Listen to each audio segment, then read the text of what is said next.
Ya, baik. Pada kali ini saya akan menceritakan eh, isi dari sebuah film, yaitu The Pursuit of Happiness. Film ini diproduksi pada tahun 2006 ya, eh, dengan alur cerita yaitu biografi. Jadi menceritakan tentang kehidupan nyata. Kemudian ringkasan ceritanya ini. Film ini bukan film drama yang penuh cerita menyedihkan, melainkan sebuah film perjuangan seorang ayah yang mencintai dan harus membesarkan anaknya yang masih kecil dalam kondisi tidak punya uang, tidak punya rumah, dan tidak punya pekerjaan. Ayahnya itu bernama Chris Gardner, adalah seorang ayah yang rajin, pintar, mempunyai semangat dan kerja tinggi, punya impian yang besar untuk keluarganya. Seperti kebanyakan dari kita dengan latar belakang seorang sales dan penjual, dia memberanikan diri untuk mengambil sebuah tawaran untuk menjadi distributor sebuah alat kedokteran yang baru dan canggih.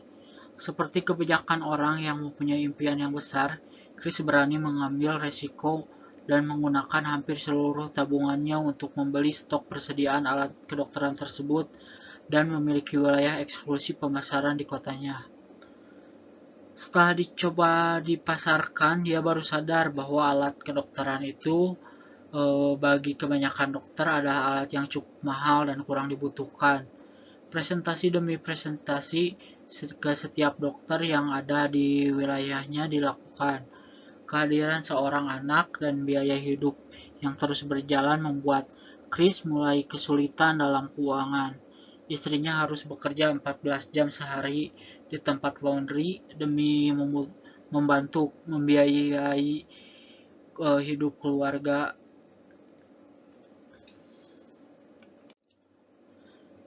Kemudian biaya sewa rumah yang tidak terbayar dan beban hidup yang dirasa semakin berat membuat istri Chris tidak tahan dengan kondisi tersebut dan memutuskan untuk pindah ke saudaranya di New York. Tetapi rasa cinta Chris dan keinginan agar anaknya mengenal ayahnya membuat dia memutuskan untuk membesarkan anaknya sendirian. Kondisi keuangan Chris yang semakin parah, pada akhirnya dia diusir oleh pemilik apartemennya karena sudah tidak membayar biaya sewa berbulan-bulan. Dia dan anaknya akhirnya sampai harus tinggal di kamar mandi stasiun kereta api dan mengunci pintunya agar bisa tidur di dalamnya. Berhari-hari seperti itu, akhirnya Chris menemukan tempat penampungan tunawisma yang memberikan kamar gratis. Tetapi mereka setiap pagi harus membawa barangnya dan setiap sore harus mengantri dengan ratusan tunawisma lain dan bila beruntung baru bisa mendapatkan kamar. Sambil terus menjual sisa alat kedokteran yang dimilikinya, Chris bertemu dengan seorang yang memarkirkan Ferrari merahnya dan tampak sangat sukses.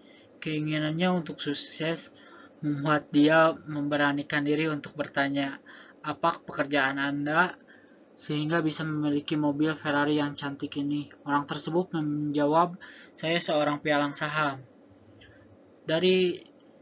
Dari sana timbul impiannya lagi, dan dia mencoba melamar di sebuah perusahaan sekuritas untuk menjadi seorang pialang saham. Perusahaan tersebut menawarkan pendidikan selama 6 bulan untuk bisa menjadi calon pialang saham. Setelah 6 bulan pendidikan, mereka hanya memiliki 1 dari 30 orang peserta untuk diterima menjadi pialang saham. Dan selama 6 bulan pendidikan tidak memberikan gaji sepeser pun. Demi impian barunya tersebut, Chris rela melewati proses pendidikan dan seleksi yang berat. Dan dia harus bisa mengatur dan menghadapi banyak kesulitan antara belajar menjadi pialang saham, mengantar jemput anaknya di tempat penitipan anak, antri di sore hari di tempat penampungan tunawisma, sering tidak makan agar menghemat uang, tinggal sedikit, dan masih harus mencari calon pelanggan untuk perusahaan pialang saham.